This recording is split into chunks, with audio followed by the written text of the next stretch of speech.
स्वागत है। डर के बावजूद आगे बढ़ें, feel the fear and do it anyway के ऑडियो बुक में, जो प्रसिद्ध लेखक सुसान जेफर्स द्वारा लिखा गया है। ये प्रेरणादायक पुस्तक आपको डर को पहचानने, उसे पार करने और अपने जीवन को पूरी तरह से जीने के लिए महत्वपूर्ण युक्तियां और रणनीतियां प्रदान करती है। अपने डर को संभालने और उसे सकारात्मक शक्ति में बदलने के लिए तैयार हो जाएं। इस ऑडियो बुक के साथ हम आपके आत्मविश्वास को बढ़ाने और आपको अपने सपनों को साकार करने के लिए सशक्त बनाएंगे। अध्याय 1, हम किससे डरते हैं और क्यों? डर एक सार्वभौमिक भावना है जिसे हम सभी अपने जीवन में कभी न कभी अनुभव करते हैं। इस पहले अध्याय में हम अपने डर की जड़ों और वे हमारे दैनिक जीवन को कैसे प्रभावित कर सकते हैं का पता लगाएंगे। शुरू से ही ये समझना महत्वपूर्ण है कि डर एक प्राकृतिक प्रतिक्रिया है जो हमें जीवित रहने में मदद करती है। हालांकि आधुनिक समाज में हमारे कई डर तुरंत शारीरिक खतरों से संबंधित नहीं हैं, बल्कि उन स्थितियों से संबंधित हैं जिन्हें हम अपनी भावनात्मक या सामाजिक सुरक्षा के लिए खतरे के रूप में मानते हैं। डर के प्रकारों की पहचान करना। हम डर को विभिन्न स्तरों में वर्गीकृत कर सकते हैं। पहला प्रकार बाहरी डर है, जो उन चीजों से संबंधित है जो बाहरी दुनिया में हो सकती हैं, जैसे नौकरी खोना, बीमारी का सामना करना या दुर्घटना का शिकार होना। ये वास्तविक घटनाएं हैं जो हमारे जीवन पर सीधा प्रभाव डाल सकती हैं। अक्सर ये बाहरी डर अधिक पहचानने योग्य और समझने योग्य होते हैं क्योंकि वे ठोस वास्तविकताओं पर आधारित होते हैं जिन्हें हर कोई पहचान सकता है। दूसरा प्रकार आंतरिक डर है, जो हमारे अहंकार और पहचान से अधिक संबंधित है। इनमें असफलता का डर, अस्वीकृति का डर या पर्याप्त अच्छा न होने का डर शामिल है। ये डर हमारी स्वयं की धारणाओं और हमारे आत्ममूल्य में गहराई से जड़ें जमाए होते हैं। आंतरिक डर को संभालना कठिन होता है क्योंकि वे हमारे सबसे गहरे विश्वासों और पिछले अनुभवों से जुड़े होते हैं। ये अक्सर पिछले अनुभवों से उत्पन्न होते हैं और हमारी असुरक्षाओं पर आधारित होते हैं। अंत में सभी डर के मूल में एक मौलिक अंतर्निहित डर है। ये डर कि हम जीवन के चुनौतीपूर्ण पलों का सामना नहीं कर पाएंगे। ये सबसे गहरा और मौलिक डर है, जो अक्सर सामान्य असुरक्षा और नियंत्रण की कमी की भावना के रूप में प्रकट होता है। यह अंतर्निहित डर हमारे जीवन के सभी क्षेत्रों को प्रभावित कर सकता है, हमारी क्रियाओं और निर्णयों को सीमित कर सकता है। यह अज्ञात, अनिश्चितता और परिस्थितियों का सामना करने में सक्षम न होने का डर है। डर की प्रकृति। डर कुछ ऐसा नहीं है जिसे हम पूरी तरह से अपने जीवन से समाप्त कर सकते हैं। इसके बजाय कि हम डर से छुटकारा पाने की कोशिश करें, हमें इसके साथ जीना सीखना होगा और इसे व्यक्तिगत विकास के लिए एक उपकरण के रूप में उपयोग करना होगा। डर को दूर करने का एकमात्र तरीका इसे सीधे सामना करना और इसके बावजूद कार्य करना है। ऐसा करने से हम न केवल डर की शक्ति को कम करते हैं, बल्कि अपने भीतर नई क्षमताओं और ताकतों की खोज भी करते हैं। क्रियाशीलता की शक्ति। क्रियाशीलता का एक परिवर्तनकारी शक्ति है। जब हम कार्य करते हैं तो हम न केवल अपने लक्ष्यों की ओर ठोस प्रगति करते हैं, बल्कि डर की शक्ति को भी कम करते हैं। क्रियाशीलता हमें हमारे डर का सीधे सामना करने की अनुमति देती है, और ऐसा करते समय हम अक्सर पाते हैं कि हमारे कई डर अतिरंजित या निराधार होते हैं। प्रत्येक क्रिया जो हम लेते हैं, चाहे वह कितनी भी छोटी क्यों न हो, हमें आत्मप्रभाव और लचीलापन की एक ठोस नींव बनाने में मदद करती है। क्रियाशीलता के माध्यम से हम डर के साथ अपने संबंध को पुनः परिभाषित करना शुरू करते हैं और चुनौतियों को विकास के अवसर के रूप में देखते हैं। व्यवहारिक अभ्यास। अपने डर का सामना करना शुरू करने के लिए उन डरों की एक सूची बनाएं जो आपको पीछे खींच रहे हैं और उन्हें उपरोक्त विभिन्न स्तरों में वर्गीकृत करें। यह आत्ममूल्यांकन अभ्यास आपको अपने डर के स्रोतों को पहचानने और बेहतर समझने में मदद करेगा, जो उन्हें संबोधित करने का पहला कदम है। फिर छोटे कदम उठाएं। छोटी छोटी क्रियाओं से शुरू करें जो आपको अपने डर का सामना करने के करीब लाती हैं, इन चुनौतियों की मात्रा को धीरे धीरे बढ़ाते हुए। ये क्रमिक दृष्टिकोण आपको आत्मविश्वास और गति बनाने की अनुमति देता है, बिना अभिभूत हुए। अंत में सकारात्मक दृश्यांकन का अभ्यास करें। उन परिदृश्यों की कल्पना करें जहां आप अपने डर का सफलतापूर्वक सामना कर रहे हैं और उन्हें पार कर रहे हैं। सकारात्मक दृश्यांकन न केवल आपको मानसिक रूप से डर का सामना करने के लिए तैयार करने में मदद करता है, बल्कि आपकी सफलता में विश्वास को भी मजबूत करता है। डर को गले लगाना। ये पहला अध्याय बाकी पुस्तक की नींव रखता है। यह उजागर करता है कि डर जीवन का एक अनिवार्य हिस्सा है, लेकिन ये हमें हमारे सपनों और लक्ष्यों का पीछा करने से नहीं रोकना चाहिए। डर को इस संकेत के रूप में स्वीकार करें कि आप बढ़ रहे हैं, और इसे सकारात्मक बदलाव के लिए एक प्रेरक शक्ति के रूप में उपयोग करें।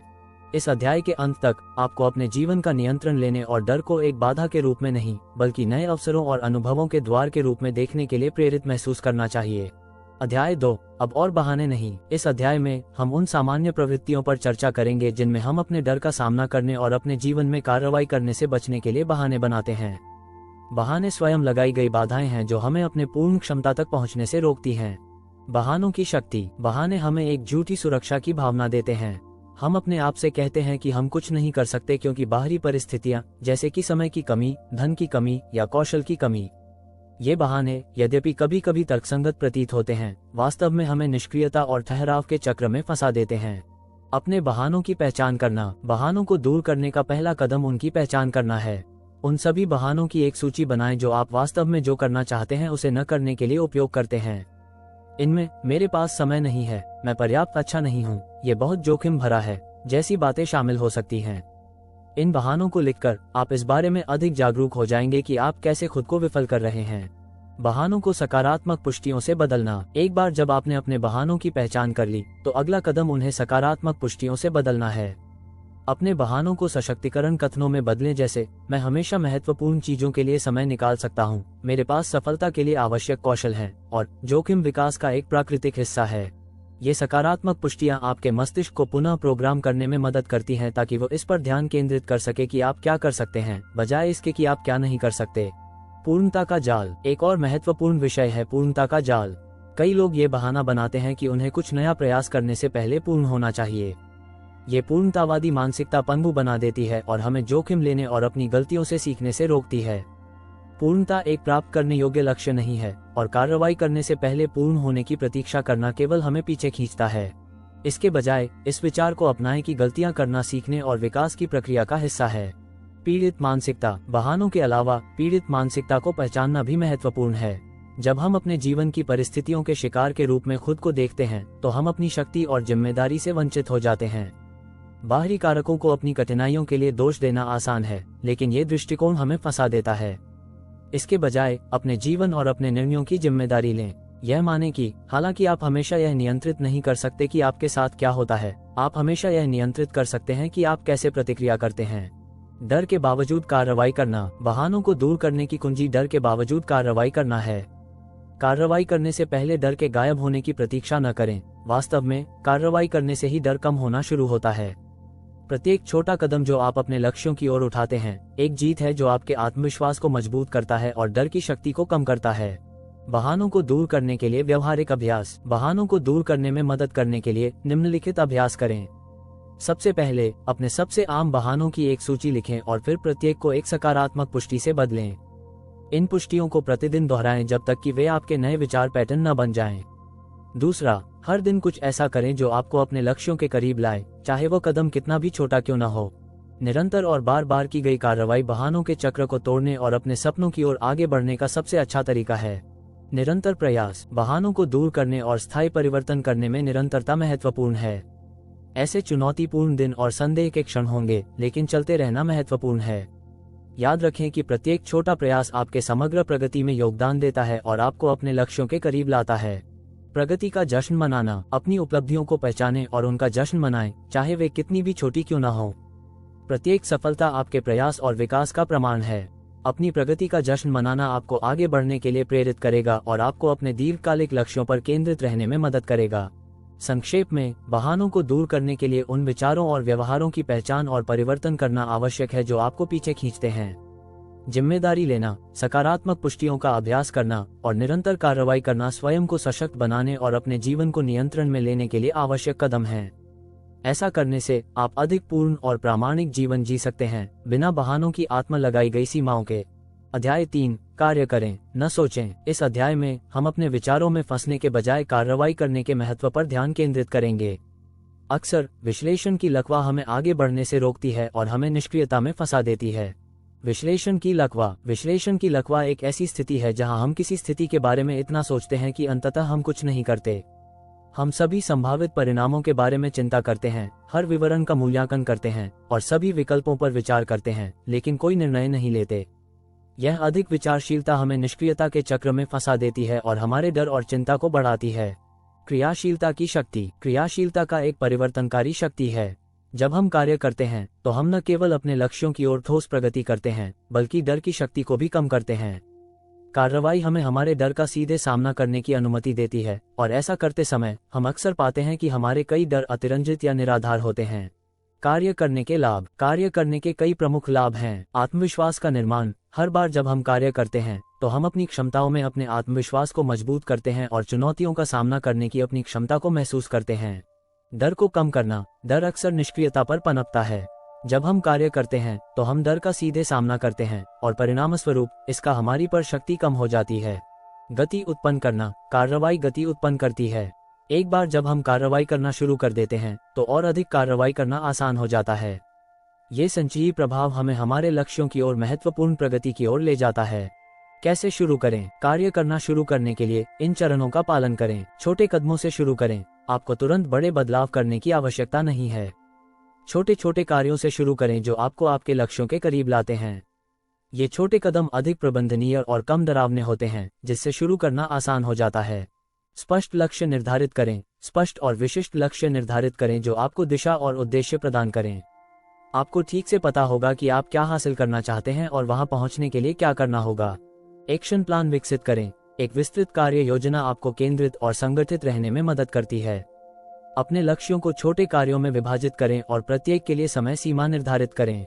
निष्क्रियता पर काबू पाना। निष्क्रियता एक शक्तिशाली बल है जो हमें निष्क्रियता की स्थिति में रख सकती है। इसे दूर करने के लिए हमें तत्कालता और प्रेरणा की भावना पैदा करनी होगी। याद रखें कि निष्क्रियता की भी एक कीमत होती है। हर दिन जो हम कुछ नहीं करते हैं वह एक ऐसा दिन है जब हम अपने लक्ष्यों और सपनों की ओर नहीं बढ़ रहे हैं। दृढ़ता का महत्व। कार्रवाई करने में दृढ़ता महत्वपूर्ण है। रास्ते में बाधाएं और चुनौतियां होंगी, लेकिन इनके बावजूद चलते रहना महत्वपूर्ण है। दृढ़ता हमें कठिनाइयों को दूर करने और अपने दीर्घकालिक लक्ष्यों पर केंद्रित रहने की अनुमति देती है। कार्रवाई में सुधार के लिए व्यवहारिक अभ्यास। यहाँ कुछ व्यवहारिक अभ्यास हैं जो आपको कार्रवाई शुरू करने में मदद कर सकते हैं। दैनिक कार्रवाई। हर दिन एक छोटा कदम उठाने के लिए प्रतिबद्ध रहें जो आपको आपके लक्ष्यों के करीब लाए। कदम चाहे कितना भी छोटा क्यों न हो, महत्वपूर्ण यह है कि आप चलते रहें। Action log. उन कार्रवाइयों का एक लॉग रखें जो आपने ली हैं। यह न केवल आपको जिम्मेदार बनाए रखने में मदद करेगा, बल्कि आपको आपकी प्रगति का एक स्पष्ट दृश्य भी देगा और आपको चलते रहने के लिए प्रेरित करेगा। उपलब्धियों का जश्न मनाएं। अपनी उपलब्धियों का जश्न मनाएं, चाहे वे कितनी भी छोटी क्यों न हो। अपनी सफलताओं को पहचानना और उनका जश्न मनाना आपको प्रेरणा देगा और आपको याद दिलाएगा कि आप प्रगति कर रहे हैं। संक्षेप में, कार्य करना डर को दूर करने और हमारे लक्ष्यों को प्राप्त करने की कुंजी है। अपने विचारों में फंसे न रहें। कार्रवाई करें और देखें कि आपका डर कैसे गायब होने लगता है। क्रिया न केवल आपको आगे बढ़ने की अनुमति देती है, बल्कि आपको आत्मविश्वास और गति भी देती है जिसकी आपको महान कार्यों को प्राप्त करने के लिए आवश्यकता होती है। अध्याय 4, अपनी शक्ति वापस पाना। इस अध्याय में हम इस पर चर्चा करेंगे कि कैसे हम अपनी परिस्थितियों के शिकार महसूस करने के बजाय अपने जीवन का नियंत्रण कैसे ले सकते हैं। पीड़ित मानसिकता हमें निष्क्रियता और निराशा में फंसा देती है, जबकि जिम्मेदारी लेने से हमें सकारात्मक बदलाव करने की शक्ति मिलती है। पीड़ित मानसिकता को समझना। पीड़ित मानसिकता एक ऐसी सोच है जिसमें हम मानते हैं कि हमारा जीवन बाहरी कारकों द्वारा नियंत्रित होता है जिन्हें हम बदल नहीं सकते। हम खुद को असहाय और परिस्थितियों के दया पर देखते हैं। यह मानसिकता हमें कार्रवाई करने से रोकती है क्योंकि हमें लगता है कि हमारे पास बदलाव लाने की शक्ति नहीं है। पीड़ित विचारों की पहचान करना। अपनी शक्ति वापस पाने का पहला कदम उन विचारों और व्यवहारों की पहचान करना है जो पीड़ित मानसिकता को बढ़ावा देते हैं। इनमें ऐसे विचार शामिल हो सकते हैं जैसे मैं कुछ नहीं कर सकता, मेरे साथ हमेशा बुरी चीजें होती हैं, या यह उचित नहीं है। ऐसे विचार हमें असहायता और निराशा की स्थिति में रखते हैं। जिम्मेदारी लेना। जिम्मेदारी लेना मतलब यह मानना है कि भले ही हम हमेशा यह नियंत्रित नहीं कर सकते कि हमारे साथ क्या होता है, हम यह नियंत्रित कर सकते हैं कि हम कैसे प्रतिक्रिया देते हैं। इसका मतलब यह नहीं है कि हम हर बुरी घटना के लिए खुद को दोषी मानें, बल्कि यह स्वीकार करना है कि हमारे पास अपने कार्यों और दृष्टिकोणों को चुनने की शक्ति है। जिम्मेदारी लेकर हम अपनी शक्ति वापस पाते हैं और सकारात्मक बदलाव करने की शक्ति प्राप्त करते हैं। पीड़ित विचारों को बदलना। पीड़ित विचारों को बदलने के लिए हमें अपनी आंतरिक कथा को बदलना होगा। जो चीजें हम नियंत्रित नहीं कर सकते उस पर ध्यान केंद्रित करने के बजाय हमें इस पर ध्यान केंद्रित करना चाहिए कि हम क्या नियंत्रित कर सकते हैं। इसमें हमारे निर्णय, कार्य और दृष्टिकोण शामिल हैं। आभार का अभ्यास करना और हमारे जीवन के सकारात्मक पहलुओं पर ध्यान केंद्रित करना भी हमारे दृष्टिकोण को बदलने में मदद कर सकता है। माफी की भूमिका। माफी पीड़ित मानसिकता से छुटकारा पाने में एक महत्वपूर्ण भूमिका निभाती है। क्रोध और कड़वाहट को पकड़कर रखना हमें अतीत में फंसा देता है और पीड़ित मानसिकता को बढ़ावा देता है। दूसरों और खुद को माफ करना हमें क्रोध के भार से मुक्त करता है और हमें अधिक हल्केपन और स्वतंत्रता के साथ आगे बढ़ने की अनुमति देता है। अपनी शक्ति वापस पाने के लिए व्यवहारिक अभ्यास। यहाँ कुछ व्यवहारिक अभ्यास हैं जो आपको अपनी शक्ति वापस पाने में मदद कर सकते हैं। जिम्मेदारी पत्रिका। एक पत्रिका रखें जिसमें आप उन स्थितियों को लिखें जहां आप खुद को पीड़ित महसूस करते हैं। इन स्थितियों में जिम्मेदारी कैसे ली जा सकती है और अपने दृष्टिकोण को बदलने के लिए क्या कार्य किए जा सकते हैं, इस पर विचार करें। सशक्तिकरण पुष्टियां, ऐसी पुष्टियां लिखें जो आपकी शक्ति और बदलाव करने की क्षमता को मजबूत करें, जैसे मैं अपने भाग्य का मालिक हूं या मेरे पास अपने जीवन को बदलने की शक्ति है। आभार का अभ्यास, हर दिन 3 चीजें लिखें जिनके लिए आप आभारी हैं। यह अभ्यास आपको अपने जीवन के सकारात्मक पहलुओं पर ध्यान केंद्रित करने और अपने दृष्टिकोण को बदलने में मदद करेगा। माफी सूची, उन लोगों की एक सूची बनाएं जिन्हें आपको माफ करना है, जिसमें आप खुद भी शामिल हैं। माफी को एक व्यक्तिगत मुक्ति के कार्य के रूप में अभ्यास करें। लचीलापन विकसित करना, लचीलापन कठिनाइयों से उबरने और बदलावों के साथ अनुकूलित होने की क्षमता है। पीड़ित मानसिकता को छोड़कर और जिम्मेदारी लेकर हम लचीलापन विकसित करते हैं। लचीलापन हमें चुनौतियों का सामना सकारात्मक और सक्रिय दृष्टिकोण से करने और बाधाओं को विकास के अवसरों के रूप में देखने की अनुमति देता है। आत्मपुष्टि की शक्ति, आत्मपुष्टि अपनी शक्ति को पुनः प्राप्त करने का एक शक्तिशाली उपकरण है। अपनी क्षमताओं और मूल्यों की पुष्टि करके हम अपनी कठिनाइयों को संभालने की आत्मविश्वास को मजबूत करते हैं। आत्मपुष्टि एक मजबूत और सशक्त पहचान बनाने में मदद करती है जो पीड़ित मानसिकता से मुक्त होती है। डर का सामना करना, डर एक ऐसी भावना है जो अक्सर पीड़ित मानसिकता को बढ़ावा देती है। अपने डर का सामना करना और इसके बावजूद कार्रवाई करना पीड़ित महसूस करने की भावना को छोड़ने का एक महत्वपूर्ण कदम है। हर बार जब हम डर का सामना करते हैं, हम खुद को साबित करते हैं कि हम सक्षम और बहादुर हैं, जिससे हमारी आत्मसम्मान और सशक्तिकरण को मजबूती मिलती है। संक्षेप में, अपनी शक्ति को पुनः प्राप्त करने के लिए उन विचारों और व्यवहारों की पहचान और परिवर्तन करना आवश्यक है जो पीड़ित मानसिकता को बढ़ावा देते हैं। जिम्मेदारी लेना, माफी का अभ्यास करना, लचीलापन विकसित करना और डर का सामना करना आपके जीवन को सशक्त बनाने और नियंत्रित करने के लिए आवश्यक कदम हैं। ऐसा करके आप अधिक पूर्ण और प्रामाणिक जीवन जी सकते हैं, बिना पीड़ित मानसिकता की आत्म लगाई गई सीमाओं के। अध्याय 5, एक नया आप बनाना। इस अध्याय में हम अपने पुराने डर और सीमाओं से मुक्त होकर एक नए संस्करण को बनाने की प्रक्रिया की खोज करेंगे। यह आंतरिक परिवर्तन का एक चरण है जो हमें अधिक प्रामाणिक और पूर्ण जीवन जीने की अनुमति देता है। आंतरिक परिवर्तन वह प्रक्रिया है जिसके माध्यम से हम उन सीमित विश्वासों और पैटर्नों से मुक्त होते हैं जिन्होंने हमारे पुराने स्व को परिभाषित किया है। यह एक व्यक्तिगत नवीकरण है जिसके लिए आत्मनिरीक्षण, इच्छा और निरंतर कार्रवाई की आवश्यकता होती है। अपने आंतरिक स्व को बदलकर हम ये बदलते हैं कि हम बाहरी दुनिया को कैसे देखते और प्रतिक्रिया करते हैं। पुराने आप की पहचान करना, इस परिवर्तन की शुरुआत करने के लिए ये पहचानना महत्वपूर्ण है कि आप इस समय कौन हैं और आप यहाँ कैसे पहुँचे। अपनी वर्तमान मान्यताओं, आदतों और व्यवहार पैटर्नों पर विचार करें। अपने आप से पूछें कि इनमें से कौन से आपको रोक रहे हैं और कौन से ऐसे डर या पिछले अनुभवों से उत्पन्न हुए हैं जो अब प्रासंगिक या उपयोगी नहीं हैं। नए आप की कल्पना करना, एक बार जब आपने अपने पुराने स्व की पहचान कर ली, तो अगला कदम ये कल्पना करना है कि आप कौन बनना चाहते हैं। अपने आप को एक ऐसा संस्करण माने जो बहादुर, आत्मविश्वासी और सीमाओं से मुक्त हो। यह नया संस्करण कैसे कार्य करता है, उसकी कौन सी आदतें हैं, वो कौन से विश्वास रखता है। कल्पना एक शक्तिशाली उपकरण है जो आपके मन में इस नई पहचान को ठोस रूप देने में मदद करती है। सीमित मान्यताओं को बदलना, हमारी मान्यताएं हमारे कार्यों और अंततः हमारे परिणामों को निर्धारित करती हैं। सीमित मान्यताओं को बदलना एक नया आप बनाने के लिए मौलिक है। उन मान्यताओं की पहचान करें जो आपको रोक रही हैं और उन्हें सशक्त मान्यताओं से बदलें। उदाहरण के लिए, मैं पर्याप्त अच्छा नहीं हूँ सोचने के बजाय मैं सक्षम हूँ और सफलता के योग्य हूँ की मान्यता अपनाएं। नई आदतों का विकास, नया आप न केवल अलग तरह से सोचता है बल्कि अलग तरह से कार्य भी करता है। इस परिवर्तन को समर्थन देने के लिए नई आदतों का विकास करना महत्वपूर्ण है। छोटे छोटे बदलावों से शुरू करें जिन्हें आप आसानी से अपनी दैनिक दिनचर्या में शामिल कर सकते हैं। जैसे जैसे ये नई आदतें आपके जीवन का हिस्सा बनती जाती हैं, आप धीरे धीरे अपनी नई पहचान के और करीब पहुंचते जाते हैं। वातावरण का महत्व, हमारे परिवर्तन की क्षमता पर हमारे वातावरण का महत्वपूर्ण प्रभाव पड़ता है। ऐसे लोगों के साथ रहना जो आपके विकास का समर्थन करते हैं और नकारात्मक प्रभावों से बचना एक बड़ा अंतर ला सकता है। एक ऐसी समुदाय की खोज करें जो आपके लक्ष्यों और मूल्यों को साझा करे और आपको आगे बढ़ने के लिए प्रेरित करे। आत्म करुणा का अभ्यास, परिवर्तन एक रैखिक प्रक्रिया नहीं है और इसके रास्ते में बाधाएं आ सकती हैं।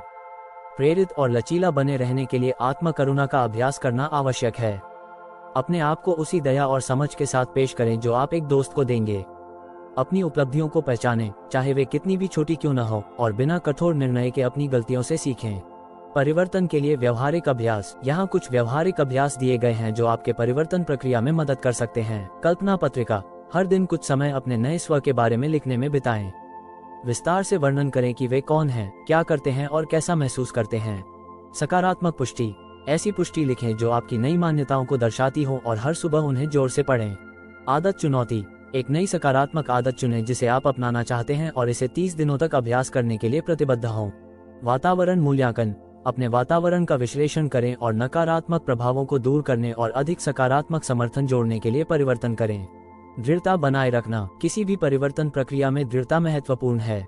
कठिन दिन और संदेह के क्षण होंगे, लेकिन चलते रहना महत्वपूर्ण है। याद रखें कि हर छोटा कदम आपको अपने नए स्व के करीब लाता है। परिवर्तन एक निरंतर यात्रा है और हर प्रयास जो आप करते हैं वह आपके भविष्य में निवेश है। संक्षेप में, एक नया आप बनाना एक व्यक्तिगत नवीकरण की प्रक्रिया है जिसमें आपके पुराने स्व की पहचान करना, आपके नए संस्करण की कल्पना करना, सीमित मान्यताओं को बदलना, नई आदतों का विकास करना, अपने वातावरण को समायोजित करना और आत्म करुणा का अभ्यास करना शामिल है। इस प्रक्रिया के लिए प्रतिबद्ध होकर आप अपने पिछले सीमाओं से मुक्त होकर एक अधिक प्रामाणिक और पूर्ण जीवन जी सकते हैं। परिवर्तन सभी के लिए संभव है और यह परिवर्तन का निर्णय लेने के साथ शुरू होता है। अध्याय 6, पीड़ित होना कैसे बंद करें। इस अध्याय में हम इस पर चर्चा करेंगे कि कैसे हम अपनी परिस्थितियों के शिकार महसूस करना बंद कर सकते हैं और अपने जीवन का नियंत्रण कैसे ले सकते हैं। पीड़ित मानसिकता हमें निष्क्रियता और निराशा में फंसा देती है, जबकि जिम्मेदारी लेने से हमें सकारात्मक बदलाव करने की शक्ति मिलती है। पीड़ित मानसिकता को समझना, पीड़ित मानसिकता एक ऐसी सोच है जिसमें हम मानते हैं कि हमारा जीवन बाहरी कारकों द्वारा नियंत्रित होता है जिन्हें हम बदल नहीं सकते। हम खुद को असहाय और परिस्थितियों के दया पर देखते हैं। यह मानसिकता हमें कार्रवाई करने से रोकती है क्योंकि हमें लगता है कि हमारे पास बदलाव लाने की शक्ति नहीं है।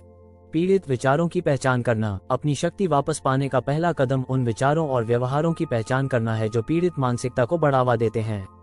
इनमें ऐसे विचार शामिल हो सकते हैं जैसे मैं कुछ नहीं कर सकता, मेरे साथ हमेशा बुरी चीजें होती हैं, या यह उचित नहीं है। ऐसे विचार हमें असहायता और निराशा की स्थिति में रखते हैं। जिम्मेदारी लेना मतलब यह मानना है कि भले ही हम हमेशा यह नियंत्रित नहीं कर सकते कि हमारे साथ क्या होता है, हम यह नियंत्रित कर सकते हैं कि हम कैसे प्रतिक्रिया देते हैं। इसका मतलब यह नहीं है कि हम हर बुरी घटना के लिए खुद को दोषी माने, बल्कि यह स्वीकार करना है कि हमारे पास अपने कार्यों और दृष्टिकोणों को चुनने की शक्ति है। जिम्मेदारी लेकर हम अपनी शक्ति वापस पाते हैं और सकारात्मक बदलाव करने की शक्ति प्राप्त करते हैं। पीड़ित विचारों को बदलना, पीड़ित विचारों को बदलने के लिए हमें अपनी आंतरिक कथा को बदलना होगा। जो चीजें हम नियंत्रित नहीं कर सकते उस पर ध्यान केंद्रित करने के बजाय हमें इस पर ध्यान केंद्रित करना चाहिए कि हम क्या नियंत्रित कर सकते हैं। इसमें हमारे निर्णय, कार्य और दृष्टिकोण शामिल हैं। आभार का अभ्यास करना और हमारे जीवन के सकारात्मक पहलुओं पर ध्यान केंद्रित करना भी हमारे दृष्टिकोण को बदलने में मदद कर सकता है। माफी की भूमिका, माफी पीड़ित मानसिकता से छुटकारा पाने में एक महत्वपूर्ण भूमिका निभाती है। क्रोध और कड़वाहट को पकड़कर रखना हमें अतीत में फंसा देता है और पीड़ित मानसिकता को बढ़ावा देता है। दूसरों और खुद को माफ करना हमें क्रोध के भार से मुक्त करता है और हमें अधिक हल्केपन और स्वतंत्रता के साथ आगे बढ़ने की अनुमति देता है। अपनी शक्ति वापस पाने के लिए व्यवहारिक अभ्यास, यहाँ कुछ व्यवहारिक अभ्यास हैं जो आपको अपनी शक्ति वापस पाने में मदद कर सकते हैं। जिम्मेदारी पत्रिका, एक पत्रिका रखें जिसमें आप उन स्थितियों को लिखें जहां आप खुद को पीड़ित महसूस करते हैं। इन स्थितियों में जिम्मेदारी कैसे ली जा सकती है और अपने दृष्टिकोण को बदलने के लिए क्या कार्य किए जा सकते हैं, इस पर विचार करें। सशक्तिकरण पुष्टियां, ऐसी पुष्टियां लिखें जो आपकी शक्ति और बदलाव करने की क्षमता को मजबूत करें, जैसे मैं अपने भाग्य का मालिक हूं या मेरे पास अपने जीवन को बदलने की शक्ति है। आभार का अभ्यास, हर दिन 3 चीजें लिखें जिनके लिए आप आभारी हैं। यह अभ्यास आपको अपने जीवन के सकारात्मक पहलुओं पर ध्यान केंद्रित करने और अपने दृष्टिकोण को बदलने में मदद करेगा। माफी सूची, उन लोगों की एक सूची बनाएं जिन्हें आपको माफ करना है, जिसमें आप खुद भी शामिल हैं। माफी को एक व्यक्तिगत मुक्ति के कार्य के रूप में अभ्यास करें। लचीलापन विकसित करना, लचीलापन कठिनाइयों से उबरने और बदलावों के साथ अनुकूलित होने की क्षमता है। पीड़ित मानसिकता को छोड़कर और जिम्मेदारी लेकर हम लचीलापन विकसित करते हैं। लचीलापन हमें चुनौतियों का सामना सकारात्मक और सक्रिय दृष्टिकोण से करने और बाधाओं को विकास के अवसरों के रूप में देखने की अनुमति देता है। आत्मपुष्टि की शक्ति, आत्मपुष्टि अपनी शक्ति को पुनः प्राप्त करने का एक शक्तिशाली उपकरण है। अपनी क्षमताओं और मूल्यों की पुष्टि करके हम अपनी कठिनाइयों को संभालने की आत्मविश्वास को मजबूत करते हैं। आत्मपुष्टि एक मजबूत और सशक्त पहचान बनाने में मदद करती है जो पीड़ित मानसिकता से मुक्त होती है। डर का सामना करना, डर एक ऐसी भावना है जो अक्सर पीड़ित मानसिकता को बढ़ावा देती है। अपने डर का सामना करना और इसके बावजूद कार्रवाई करना पीड़ित महसूस करने की भावना को छोड़ने का एक महत्वपूर्ण कदम है। हर बार जब हम डर का सामना करते हैं, हम खुद को साबित करते हैं कि हम सक्षम और बहादुर हैं, जिससे हमारी आत्मसम्मान और सशक्तिकरण को मजबूती मिलती है। संक्षेप में, अपनी शक्ति को पुनः प्राप्त करने के लिए उन विचारों और व्यवहारों की पहचान और परिवर्तन करना आवश्यक है जो पीड़ित मानसिकता को बढ़ावा देते हैं। जिम्मेदारी लेना, माफी का अभ्यास करना, लचीलापन विकसित करना और डर का सामना करना आपके जीवन को सशक्त बनाने और नियंत्रित करने के लिए आवश्यक कदम हैं। ऐसा करके आप अधिक पूर्ण और प्रामाणिक जीवन जी सकते हैं, बिना पीड़ित मानसिकता की आत्म लगाई गई सीमाओं के। अध्याय 7, प्यार की सकारात्मक शक्ति। इस अध्याय में हम इस पर चर्चा करेंगे कि प्यार की सकारात्मक शक्ति हमारे जीवन को कैसे बदल सकती है। प्यार केवल एक भावना नहीं है, बल्कि एक शक्तिशाली शक्ति है जो हमें अपने डर को दूर करने और अधिक प्रामाणिक और पूर्ण जीवन जीने में मदद कर सकती है। प्यार की शक्ति। प्यार एक ऐसी ऊर्जा है जो हमें दूसरों और खुद से एक गहरे और अर्थपूर्ण तरीके से जोड़ती है। जब हम प्यार से कार्य करते हैं तो हम अधिक सुरक्षित, आत्मविश्वासी और शांतिपूर्ण महसूस करते हैं। प्यार की शक्ति डर को भंग करने की क्षमता रखती है, क्योंकि जहां प्यार होता है वहां डर नहीं हो सकता। खुद से प्यार करना। प्यार की सकारात्मक शक्ति को अपनाने का पहला कदम खुद से प्यार करना सीखना है। आत्म प्रेम स्वार्थ नहीं है, बल्कि दूसरों को सच्चे रूप से प्यार करने की एक आवश्यक नींव है।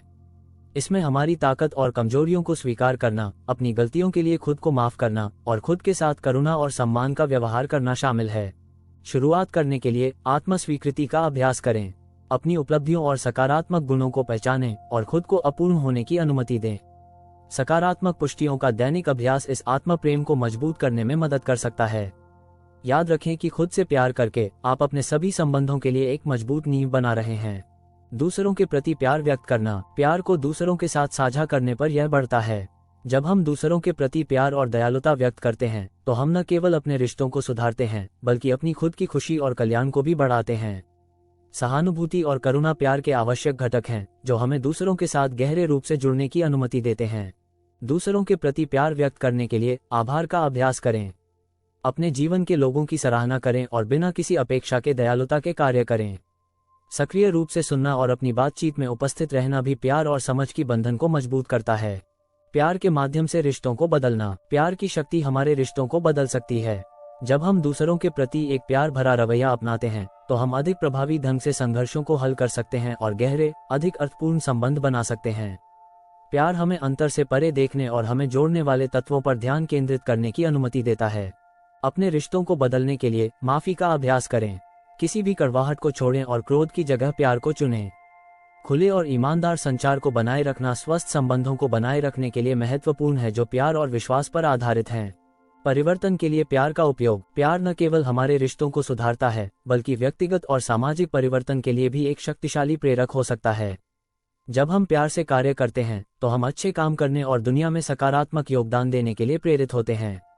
प्यार हमें अन्याय का सामना करने और एक बेहतर भविष्य के लिए काम करने का साहस देता है।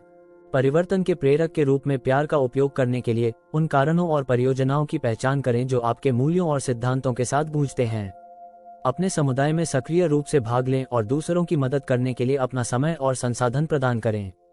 प्यार का सकारात्मक प्रभाव फैलता है और समाज में एक लहर प्रभाव पैदा करता है।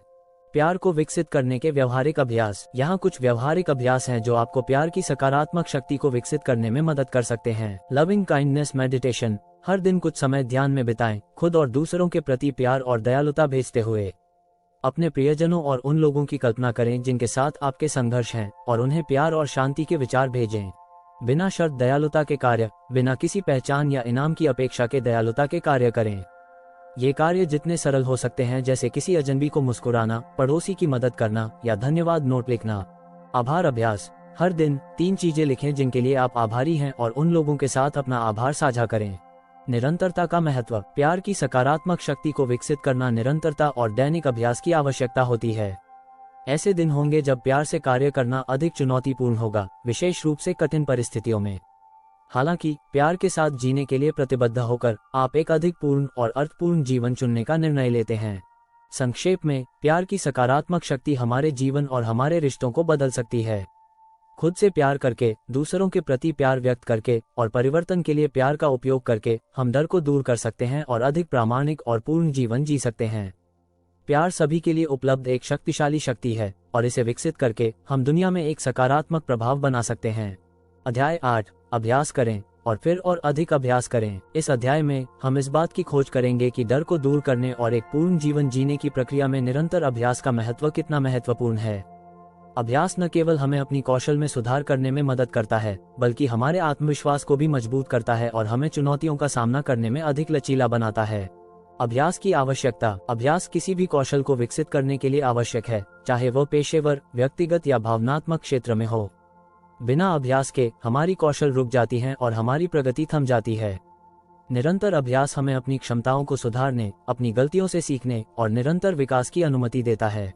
प्रारंभिक हताशा को पार करना। जब हम कुछ नया सीखना शुरू करते हैं तो निराशा और हतोत्साह महसूस करना सामान्य है।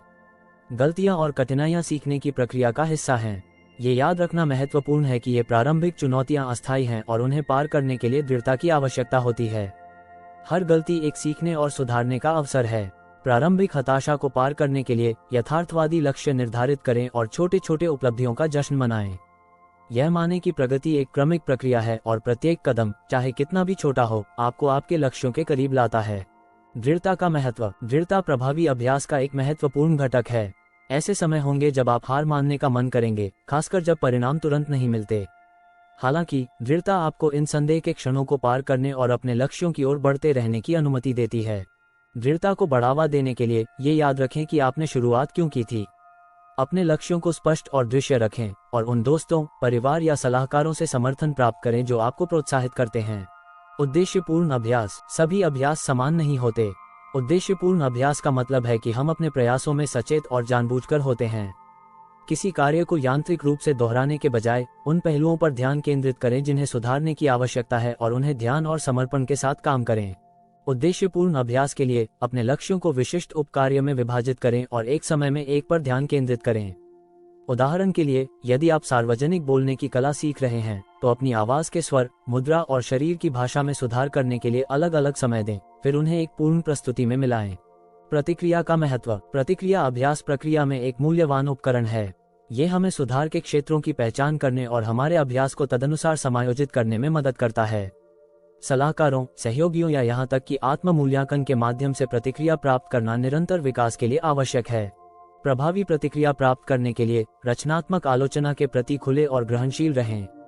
प्रतिक्रिया का उपयोग सुधार के लिए एक मार्गदर्शक के रूप में करें, अपनी क्षमताओं का न्याय करने के रूप में नहीं। याद रखें कि प्रतिक्रिया प्रगति का एक उपकरण है, अंतिम मूल्यांकन नहीं। अभ्यास में सुधार के लिए व्यवहारिक अभ्यास। यहाँ कुछ व्यवहारिक अभ्यास दिए गए हैं जो आपके अभ्यास पर ध्यान केंद्रित करने में मदद कर सकते हैं। अभ्यास पत्रिका। एक पत्रिका रखें जिसमें आप अपनी अभ्यास सत्रों को रिकॉर्ड करें, जिसमें आपने क्या काम किया, जिन चुनौतियों का सामना किया और जो प्रगति की है शामिल करें। इस पत्रिका को नियमित रूप से समीक्षा करें ताकि आप अपनी प्रगति का आकलन कर सकें और अपने लक्ष्यों को समायोजित कर सकें। छोटे और बार बार अभ्यास सत्र। एकल सत्र में लंबे समय तक अभ्यास करने के बजाय अपने अभ्यास को छोटे, अधिक बार सत्रों में वितरित करें। ये ध्यान बनाए रखने में मदद करता है और थकान को कम करता है। दृश्यांकन। मानसिक रूप से अभ्यास करने के लिए दृश्यांकन का उपयोग करें। प्रक्रिया के प्रत्येक चरण की कल्पना करें और इसे कैसे निष्पादित करेंगे। दृश्यांकन शारीरिक अभ्यास के साथ साथ आपके मन को सफलता के लिए तैयार कर सकता है। निरंतर सीखने की प्रक्रिया। अभ्यास का कोई अंत नहीं है, ये सीखने और सुधार की एक निरंतर प्रक्रिया है। एक स्तर की योग्यता प्राप्त करने के बाद भी हमेशा और अधिक सीखने और बढ़ने का स्थान होता है। अभ्यास को एक विकासशील मानसिकता के साथ अपनाना हमें प्रक्रिया का आनंद लेने और विकास के नए अवसरों के लिए खुले रहने की अनुमति देता है। प्रगति का जश्न मनाना। अंत में अपनी प्रगति का जश्न मनाना और अभ्यास में लगाए गए प्रयास को पहचानना महत्वपूर्ण है। प्रत्येक उपलब्धि, चाहे वह कितनी भी छोटी क्यों न हो, मनाने योग्य है। यह न केवल आपके प्रेरणा को मजबूत करता है बल्कि आपको याद दिलाता है कि आप अपने लक्ष्यों की ओर बढ़ रहे हैं। संक्षेप में, निरंतर और उद्देश्यपूर्ण अभ्यास डर को दूर करने और एक पूर्ण जीवन जीने के लिए आवश्यक है। अभ्यास को ध्यान, दृढ़ता और निरंतर सीखने की मानसिकता के साथ अपनाकर आप अपनी क्षमताओं को बदल सकते हैं और अपने आत्मविश्वास को मजबूत कर सकते हैं। याद रखें कि प्रत्येक अभ्यास सत्र आपको आपके लक्ष्यों के करीब लाता है और सच्चा विकास और परिवर्तन निरंतर अभ्यास और सुधार की प्रक्रिया में होता है। अध्याय 9।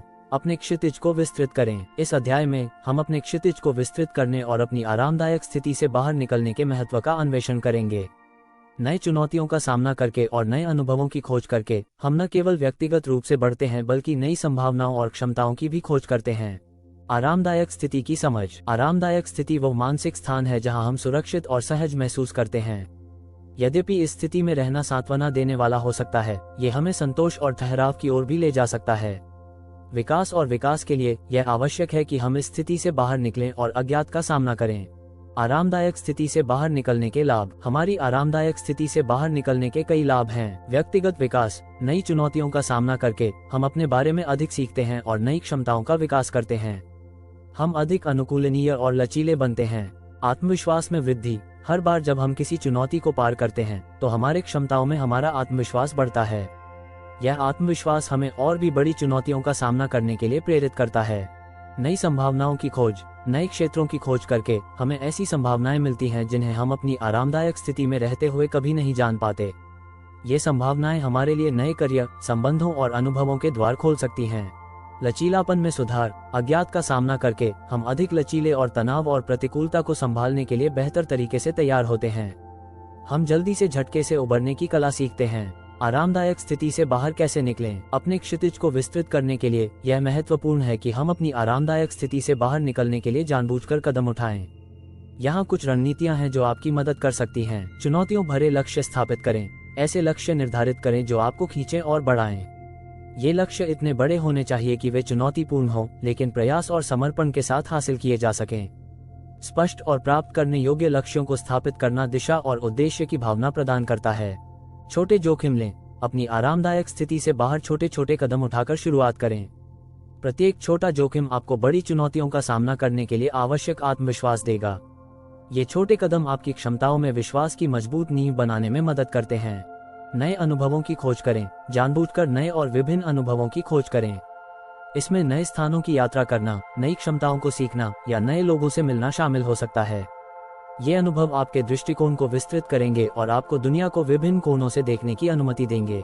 असफलता को प्रक्रिया का हिस्सा स्वीकारें। असफलता वृद्धि का एक अनिवार्य हिस्सा है। स्वीकारें कि आप हमेशा सफल नहीं होंगे, लेकिन हर असफलता सीखने और सुधारने का एक अवसर है। असफलता को सीखने के अवसर के रूप में देखना भविष्य की चुनौतियों को बेहतर तरीके से संभालने में आपकी मदद करता है। खोज की मानसिकता को विकसित करना। खोज की मानसिकता को अपनाने का मतलब है नई चीजों के लिए खुले रहना और निरंतर सीखने के लिए तैयार रहना। यह अज्ञात के लिए जिज्ञासा और उत्साह का दृष्टिकोण है। इस मानसिकता के साथ हम चुनौतियों को खतरे के रूप में नहीं बल्कि विकास के अवसर के रूप में देखते हैं। क्षितिज को विस्तृत करने के लिए व्यवहारिक अभ्यास। यहाँ कुछ व्यवहारिक अभ्यास दिए गए हैं जो आपको अपनी आरामदायक स्थिति से बाहर निकलने और अपने क्षितिज को विस्तृत करने में मदद कर सकते हैं। हर सप्ताह कुछ नया करने का प्रयास करें। हर सप्ताह कुछ नया करने का संकल्प लें। यह नया खाना आजमाने जितना सरल या नया परियोजना शुरू करने जितना बड़ा हो सकता है। ये छोटे छोटे कार्य आपके व्यक्तिगत विकास पर बड़ा प्रभाव डाल सकते हैं। अपने नए अनुभवों को जर्नल करें। एक जर्नल रखें जिसमें आप अपने नए अनुभवों और उनसे सीखी गई बातों को लिखें। इन अनुभवों पर विचार करना आपको अपनी वृद्धि देखने और खोज जारी रखने के लिए प्रेरित करेगा। अपने अनुभवों के बारे में लिखना भी आपके सीखने को मजबूत करने में मदद करता है। बकेट लिस्ट बनाएं। उन चीजों की सूची बनाएं जो आप हमेशा से करना चाहते थे लेकिन कभी हिम्मत नहीं जुटा पाए। इस सूची पर काम करना शुरू करें। एक बार में एक गतिविधि। इस सूची में एक नई भाषा सीखना, किसी अपरिचित स्थान की यात्रा करना या नया शौक शुरू करना शामिल हो सकता है। सकारात्मक दृश्यांकन का अभ्यास करें। उन परिदृश्यों की कल्पना करें जिनमें आप नई चुनौतियों का सामना कर रहे हैं और सफल हो रहे हैं। सकारात्मक दृश्यांकन मानसिक रूप से आपको अपरिचित स्थितियों का सामना करने के लिए तैयार कर सकता है और आपका आत्मविश्वास बढ़ा सकता है। समर्थन का महत्व। हमारी आरामदायक स्थिति से बाहर निकलना डरावना हो सकता है और समर्थन प्राप्त करना महत्वपूर्ण अंतर ला सकता है। अपने आप को ऐसे लोगों से घेरना जो आपके प्रयासों को प्रोत्साहित और समर्थन करते हैं, आवश्यक प्रेरणा और साहस प्रदान करता है। दोस्तों, परिवार या सलाहकारों का समर्थन आपको दृढ़ता और दृष्टिकोण प्रदान कर सकता है। दृढ़ता बनाए रखना। अपने क्षितिज को विस्तृत करना एक निरंतर प्रक्रिया है। इसके लिए दृढ़ता और बार बार डर का सामना करने की इच्छा की आवश्यकता होती है। हर बार जब आप अपनी आरामदायक स्थिति से बाहर निकलते हैं तो आप खुद को बड़ी चुनौतियों के लिए तैयार करते हैं और नई संभावनाओं के द्वार खोलते हैं। महत्वपूर्ण बात यह है कि जब चीजें कठिन हो जाएं तब हार न मानें और याद रखें कि प्रत्येक कदम आपके व्यक्तिगत विकास की दिशा में प्रगति है। लचीलापन को बढ़ावा देना। लचीलापन उन झटकों से उबरने और आगे बढ़ते रहने की क्षमता है। ये कौशल अपने क्षितिज को विस्तृत करने में महत्वपूर्ण है। लचीलापन हमें सकारात्मक दृष्टिकोण के साथ कठिनाइयों का सामना करने और बाधाओं के बावजूद चलते रहने की अनुमति देता है। लचीलापन को बढ़ावा देने के लिए यह महत्वपूर्ण है कि एक विकास मानसिकता को अपनाएं, जहां हम चुनौतियों और कठिनाइयों को सीखने और बढ़ने के अवसरों के रूप में देखते हैं। नियमित रूप से आभार और विचार करने का अभ्यास भी हमारी भावनात्मक लचीलापन को मजबूत करने में मदद कर सकता है। समुदाय की शक्ति। उन लोगों के समुदाय में शामिल होना जिनके समान हित और लक्ष्य हैं, अमूल्य समर्थन प्रदान कर सकता है। समुदाय संसाधन, मार्गदर्शन और प्रेरणा प्रदान कर सकते हैं जो आपको आगे बढ़ने में मदद करते हैं। उन समूहों, संगठनों या नेटवर्क की तलाश करें जो आपके हितों को साझा करते हैं और सक्रिय रूप से उनमें भाग लें। अवसरों को अपनाना। नए अवसरों के लिए खुले रहना अपने क्षितिज को विस्तृत करने के लिए आवश्यक है। अक्सर ये अवसर अप्रत्याशित तरीकों से प्रस्तुत होते हैं। सतर्क रहना और जब वे उत्पन्न होते हैं तो उन्हें अपनाने के लिए तैयार रहना उन अनुभवों और सीखने की ओर ले जा सकता है जिन्हें हम अन्यथा चूक सकते थे। विचार का महत्व। विचार हमारे विस्तार प्रक्रिया का एक महत्वपूर्ण हिस्सा है। अपने अनुभवों, सफलताओं और असफलताओं पर विचार करने के लिए समय निकालना निरंतर सीखने और विकास की अनुमति देता है। विचार आपको अपनी ताकत और सुधार के क्षेत्रों को बेहतर ढंग से समझने और आवश्यकतानुसार अपने दृष्टिकोण को समायोजित करने में मदद करता है। संक्षेप में, अपने क्षितिज को विस्तृत करना व्यक्तिगत विकास और विकास के लिए आवश्यक है। अपनी आरामदायक स्थिति से बाहर निकलकर, खोज की मानसिकता को अपनाकर और नए अनुभवों की खोज करके हम अपनी छिपी क्षमताओं की खोज कर सकते हैं और उन अवसरों को पा सकते हैं जो एक अधिक पूर्ण और अर्थपूर्ण जीवन की ओर ले जाते हैं। महत्वपूर्ण बात यह है कि छोटे कदम उठाएं, असफलता को प्रक्रिया का हिस्सा मानें, दृढ़ता बनाए रखें और निरंतर अपनी प्रगति पर विचार करें। सही समर्थन और एक खुली मानसिकता के साथ हम अपने डर को दूर कर सकते हैं और अनुभवों और सीखने से भरे जीवन को जी सकते हैं। अध्याय 10, एक नई शुरुआत। इस अंतिम अध्याय में हम उन सभी चीजों को लागू करने पर चर्चा करेंगे जिन्हें हमने पिछले अध्यायों में सीखा है ताकि अपने जीवन में एक नई शुरुआत कर सकें। ये समय आपके यात्रा पर विचार करने, नए लक्ष्य निर्धारित करने और भविष्य के लिए प्रतिबद्ध होने का है जो अधिक पूर्ण और डर से मुक्त हो। यात्रा पर विचार। एक नई शुरुआत का पहला कदम ये है कि आपने जो सीखा है और कैसे बढ़े हैं उस पर विचार करें। ये सोचें कि आपने किन डरों को पार किया है, कौन सी नई क्षमताओं का विकास किया है और किन अनुभवों ने आपके जीवन को समृद्ध बनाया है। यह विचार आपको ये सराहना करने में मदद करेगा कि आप कितनी दूर आ गए हैं और आपकी प्रगति का मूल्यांकन करेंगे। जैसे आप विचार करते हैं, इन प्रश्नों पर विचार करें। मैंने किन डरों का सामना किया और उन्हें पार किया? कौन सी नई क्षमताओं का विकास किया है? मेरे रिश्तों और जीवन के दृष्टिकोण में कैसे बदलाव आया है? मैंने किन चुनौतियों का सामना किया और उनसे क्या सीखा? इन प्रश्नों के उत्तरों को एक पत्रिका में लिखना आपके यात्रा का स्पष्ट दृष्टिकोण प्रदान कर सकता है और आपके स्थायित्व और वृद्धि की क्षमता की याद दिला सकता है। नए लक्ष्य निर्धारित करना। अपनी उपलब्धियों की स्पष्ट समझ के साथ ये समय है नए लक्ष्य निर्धारित करने का। ये लक्ष्य आपकी नई दृष्टिकोणों और क्षमताओं को प्रतिबिंबित करना चाहिए। सोचें कि आप आगे क्या हासिल करना चाहते हैं और आप कैसे बढ़ते और अपने डरों को पार करते रह सकते हैं। नए लक्ष्य निर्धारित करते समय सुनिश्चित करें कि वे विशिष्ट हों। स्पष्ट रूप से परिभाषित करें कि आप क्या हासिल करना चाहते हैं। मापने योग्य हों। अपनी प्रगति को मापने के लिए मानदंड स्थापित करें। प्राप्त करने योग्य हों। सुनिश्चित करें कि लक्ष्य यथार्थवादी और प्रयास से प्राप्त किए जा सकते हैं। संबंधित हों। लक्ष्य आपके मूल्यों और व्यक्तिगत आकांक्षाओं के साथ संरेखित हों। समयबद्ध हों। अपने लक्ष्यों को प्राप्त करने के लिए समय सीमा निर्धारित करें। क्रिया के प्रति प्रतिबद्धता। एक नई शुरुआत के लिए एक ठोस प्रतिबद्धता की आवश्यकता होती है। आपने जो रणनीतियां और उपकरण सीखे हैं उनका उपयोग करके अपने नए लक्ष्यों की ओर ठोस कदम उठाएं। याद रखें, क्रिया डर का प्रतिरोध है और हर छोटा कदम आपको अपने उद्देश्यों के करीब लाता है। पथ पर बने रहने के लिए एक विस्तृत कार्य योजना विकसित करें। अपने लक्ष्यों को छोटे, प्रबंधनीय कार्यों में विभाजित करें और प्रत्येक के लिए समय सीमा निर्धारित करें। नियमित रूप से अपनी योजना की समीक्षा और समायोजन करें ताकि आप केंद्रित और प्रेरित रह सकें। सकारात्मक मानसिकता बनाए रखना। आपके नए लक्ष्यों की ओर आपका दृष्टिकोण महत्वपूर्ण है। सकारात्मक और विकास उन्मुख मानसिकता बनाए रखना आपको किसी भी चुनौती का सामना करने में मदद करेगा। आभार, आत्मपुष्टि और स्थायित्व का अभ्यास करें ताकि आप प्रेरित और सही रास्ते पर बने रहें। याद रखें, आत्मविश्वास समय के साथ बनता है। छोटी उपलब्धियों का जश्न मनाना और अपनी प्रगति को पहचानना आपको सकारात्मक और विकास उन्मुख दृष्टिकोण बनाए रखने में मदद करेगा। समर्थन नेटवर्क बनाना। अपने आप को उन लोगों से घेरें जो आपके विकास और लक्ष्य साझा करते हैं और समर्थन करते हैं। महत्वपूर्ण अंतर ला सकता है। एक समर्थन नेटवर्क आपको प्रेरणा, सलाह और कठिन समय में प्रोत्साहन प्रदान करता है। दोस्तों, परिवार या मार्गदर्शकों का समर्थन मांगने से न डरें जो आपके और आपके संभावनाओं में विश्वास करते हैं। साथ ही समर्थन देना भी महत्वपूर्ण है। एक समर्थन समुदाय का हिस्सा होना न केवल आपको शक्ति देता है बल्कि आपको दूसरों की विकास यात्रा में मदद करने की भी अनुमति देता है। उपलब्धियों का जश्न मनाना। आपकी यात्रा के दौरान अपनी उपलब्धियों का जश्न मनाना महत्वपूर्ण है, चाहे वे कितनी भी छोटी क्यों न हो। प्रत्येक सफलता आपके प्रयास और वृद्धि का प्रमाण है। अपनी उपलब्धियों को पहचानना और उनका जश्न मनाना आपको आगे बढ़ने के लिए प्रेरित करेगा और आपको अपने दीर्घकालिक लक्ष्यों पर केंद्रित रखेगा। अपनी उपलब्धियों का जश्न मनाने के लिए आप कर सकते हैं, स्वयं को पुरस्कृत करें। प्रत्येक लक्ष्य प्राप्त करने के लिए स्वयं को एक छोटा इनाम दें। अपनी सफलताओं को साझा करें। अपनी उपलब्धियों को उन समर्थक दोस्तों और परिवार के साथ साझा करें। अपनी प्रगति पर विचार करें। ये समय लें कि आपने क्या हासिल किया है और कैसे बढ़े हैं, उस पर विचार करें। लंबी अवधि का दृष्टिकोण अपनाना। महत्वपूर्ण और स्थायी परिवर्तन रातों रात नहीं होते। लंबी अवधि का दृष्टिकोण अपनाना आपको तत्काल बाधाओं से परे देखने और अपने दीर्घकालिक लक्ष्यों पर केंद्रित रहने की अनुमति देता है। याद रखें, वृद्धि एक निरंतर प्रक्रिया है और प्रत्येक कदम जो आप उठाते हैं आपकी यात्रा का एक मूल्यवान हिस्सा है। लंबी अवधि का दृष्टिकोण बनाए रखने के लिए दीर्घकालिक लक्ष्य निर्धारित करें। सोचें कि आप अगले 5 या 10 वर्षों में क्या हासिल करना चाहते हैं। अपने आप से धैर्य रखें। यह माने कि प्रगति में समय लगता है और रास्ते में असफलता का सामना करना सामान्य है। दृष्टि बनाए रखें। विशेष रूप से चुनौतीपूर्ण समय में अपनी दृष्टि और दीर्घकालिक लक्ष्यों को याद रखें। नई शुरुआत के लिए व्यवहारिक अभ्यास। यहाँ कुछ व्यवहारिक अभ्यास दिए गए हैं जो आपको इस नए अध्याय को शुरू करने में मदद कर सकते हैं। लक्ष्य दृश्यांकन। अपने नए लक्ष्यों की कल्पना करने में समय बिताएं और उन्हें प्राप्त करने पर कैसा महसूस होगा। दृश्यांकन प्रेरणा और ध्यान बनाए रखने में मदद करता है।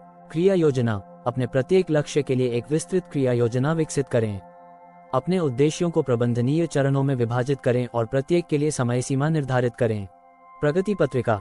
अपने नए लक्ष्यों की ओर अपनी प्रगति को रिकॉर्ड करने के लिए एक पत्रिका रखें।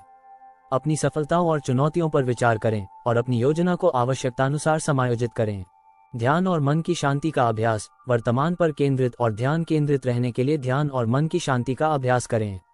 ये अभ्यास तनाव को कम करने और मानसिक स्पष्टता को बढ़ाने में मदद कर सकते हैं।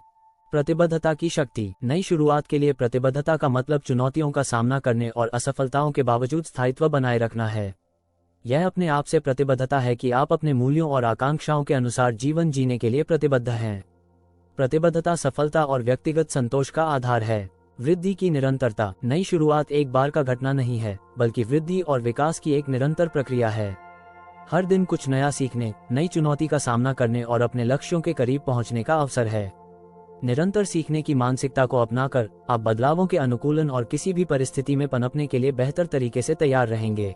संक्षेप में, यह अंतिम अध्याय एक अधिक पूर्ण और डर से मुक्त भविष्य के लिए प्रतिबद्ध होने, नए लक्ष्यों को स्थापित करने और अपनी यात्रा पर विचार करने के लिए एक निमंत्रण है। याद रखें कि हर छोटा कदम आपको आपके लक्ष्यों के करीब लाता है और क्रिया, विचार और स्थायित्व एक सफल नई शुरुआत की कुंजी हैं। अंततः सच्चा वृद्धि और परिवर्तन तब होता है जब हम परिवर्तन को अपनाते हैं और एक प्रामाणिक और अर्थपूर्ण जीवन जीने के लिए प्रतिबद्ध होते हैं।